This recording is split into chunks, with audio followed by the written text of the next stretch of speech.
Hey everybody, welcome back to my kitchen. Time for dessert. So I am in love with our cookware for so many reasons, and you probably kind of get tired of hearing my broken record going. But the 12-inch family skillet is just so utilitarian. It's good for so many things. And you know, every now and then I just get a sweet tooth, and I thought tonight I just happened to have a boxed brownie mix. By the way, I like Aldi's brownie mixes better, but I didn't have one. Anyway, you can do this with any cake mix or brownie mix. Today, I'm going to show you how to make a turtle fudge brownie skillet cake. This is going to be so incredibly good, and I'm going to be adding some chocolate sauce, and all this is one box of semi-sweet chocolate chopped up a little bit, half a bottle of your favorite caramel ice cream topping. Now, I didn't have a whole bottle because it calls for a whole bottle, half for the chocolate topping and then half to drizzle over with pecans. So I've actually got going over here some homemade caramel topping because caramel is like my fave. So that's got to cook just a little bit. And then I've got the star of the show, which is the 12-inch family skillet with the removable handle. Does have a helper handle.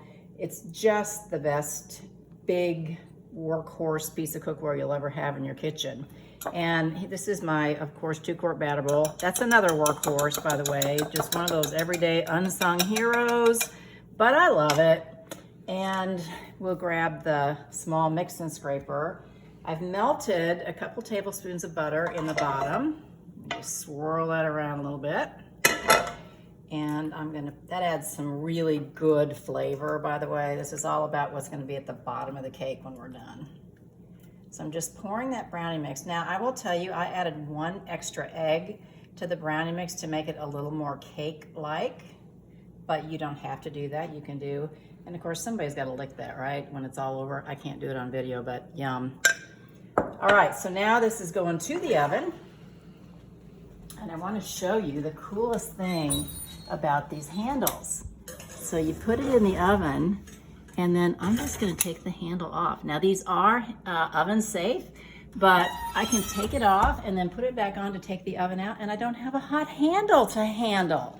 So I'll be back in about 25 minutes to take our creation out and add the final steps. All right, so the cake is done.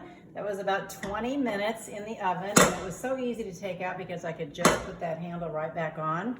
So I'm gonna turn this upside down onto our stoneware entertaining round platter.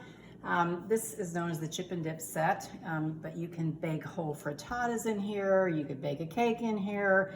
I do a lot of the ring recipes, taco ring, chicken broccoli ring, omelets, omelet rings, all kinds of things like that. If you add the bowl in the center, you could do like salsa with the taco ring around there. So tons of ideas. I love this. It's just beautiful glazed stoneware. It retains heat, it retains cold, it's good for lots of things. But for now, I'm just gonna pop that on top of my 12-inch skillet. And my handle's not hot, but the rest of the pan is, so I don't wanna burn myself. All right. That's the only awkward part right there. And then you can see, voila, super clean pan, right? And here is my pretty brownie. I'm gonna grab this is the large serving spatula, and it works great for kind of moving things around a little bit, get it centered. Oh yeah, beautiful, right? So then I've got that semi-sweet chocolate mixed with caramel ice cream topping. This I just melted. This took about 2 minutes in the smallest of my micro cookers. And if you've seen me talk about these, I literally use them kind of every single day for some little job like this. And then if you don't own an offset spreader, get one if you ever spread anything, because you can see how much faster and easier it makes spreading anything, whether it's pizza sauce on your pizza crust, icing on a cake, particularly if you're in small spaces. That's called a small spreader, and it just does a beautiful job. So if this was a cake, of course, it would be thicker. This is the brownie version, so it's gonna be a little chewier, which I happen to like. More licking to be done there. And then I've got in my food chopper some walnuts that I actually roasted on the small toaster oven pan. I think that most nuts are more flavorful if you toast them. Actually, you can toast them in a skillet or even in the microwave, in the small micro cooker, you can do that. And because I had just a small amount, I can chop right inside the food chopper there. And that's probably just about right. And then I just made some homemade caramel ice cream topping, which I absolutely love. And you know what I'm gonna do? Well, no, maybe not. I like salted caramel, so you could actually totally add some salt to this. But hang on, I am gonna do one thing a little differently. I'm gonna put this in my silicone prep bowl. This comes in a set of bowls, a 1 cup, 2 cup, and 4 cup. And what I love about them is because they're silicone, of course, they handle heat well, but they've got a great little pour spout, and you can pinch them in so you can drizzle really pretty way, you know? So if you want to do a spiral on here,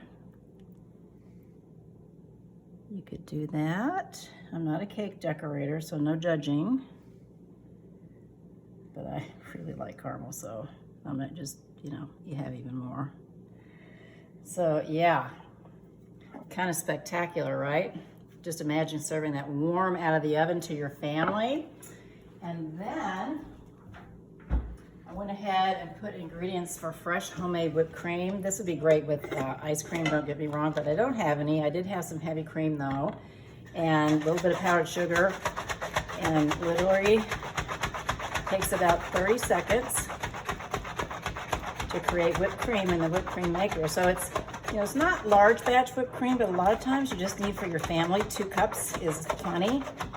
And you can add other flavorings to this. Some of you have seen me make the honey whipped cream where I use honey instead of powdered sugar, and that's a really good flavor. And then you take a peek inside.